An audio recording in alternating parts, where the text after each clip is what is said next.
पैसा कहां जा रहा है आखिर? 1 करोड़ कर्मचारी पेंशन धारकों को एरियर देने से इनकार के बाद केंद्र सरकार से सवाल।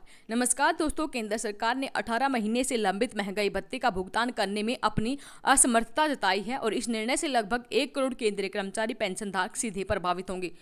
कोविड-19 महामारी के दौरान डीए में हुई वृद्धि को रोक दिया गया था। इसके कारण कर्मचारियों की आय में कमी आई थी।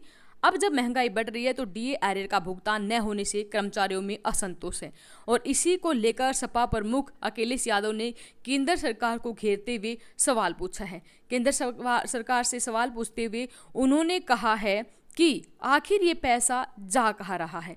कोरोना काल के दौरान जो केंद्रीय कर्मचारी पेंशन धारकों का डीएडीआर रोका था, उस एरियर को जारी करने की मांग अब तूल पकड़ गई है।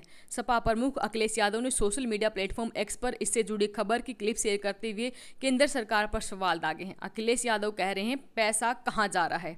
अरबों के जहाज, टपकते भवनों के लिए तो पैसा है, लेकिन सही मायने में सरकार को चलाने वाले कर्मचारियों के लिए नहीं। एक तरफ महंगाई का बढ़ना, दूसरी तरफ महंगाई भत्ता ना मिलना सीमित आय वाले कर्मचारियों पर दोहरी मार है। घर की चिंता जब सिर पर हावी होगी तो कार्य क्षमता पर भी असर होगा। इसका खामियाजा सरकार को भुगतना पड़ेगा।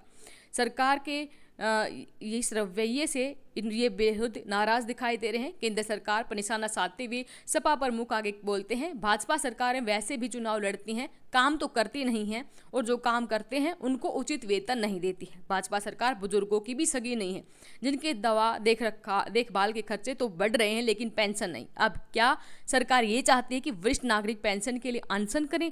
रेलवे की छूट बंद करके वैसे भी भाजपा ने वरिष्ठ नागरिकों का जो अपमान है वो कर दिया है। वित्त मंत्री पंकज राज चौधरी ने लोकसभा में बताया कि इस बाबत कर्मचारियों की मांगों का ज्ञापन सरकार को मिला है और ये और बात है कि फिलहाल अभी उसके लिए ऐसा कर पाना संभव नहीं है। दरअसल कोरोना के समय में कर्मचारियों का डीएडीआर रोका गया था और इसके एरियर का भुगतान करने की मांग हो रही है। संसद के कुछ सदस्यों ने पूछा था कि एरियर का भुगतान जारी करने के लिए क्या वाकई सरकार सक्रिय है।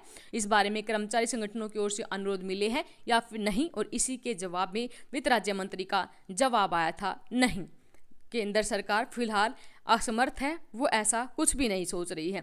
तो इस पर विपक्षी सांसदों ने केंद्र सरकार को घेरने की कोशिश की है और उन्होंने यहाँ पर केंद्र सरकार को चेताया है, अगर वो समय रहते डीएडीआर एरियर नहीं देती हैं तो कर्मचारी पेंशन धारक आंदोलन का रुख लेंगे।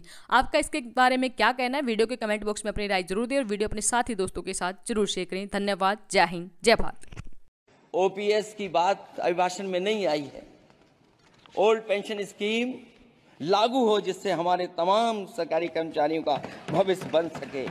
और देश की एक बड़ी आबादी जहां से मैं चुन करके आता हूं, उत्तर प्रदेश, जहां बुनकर न केवल उत्तर प्रदेश बल्कि देश के कोने कोने में बुनकर समाज के लोग बड़े पैमाने पर रह रहे हैं, लेकिन बुनकरों को जो सुविधाएं मिलनी चाहिए वो भी इस सरकार में नहीं मिल पा रही हैं। जो प्रदेश सरकारों ने कभी बुनकरों के लिए योजनाएं चलाई थी वो भी अध्यक्ष महोदय बंद कर दी हैं।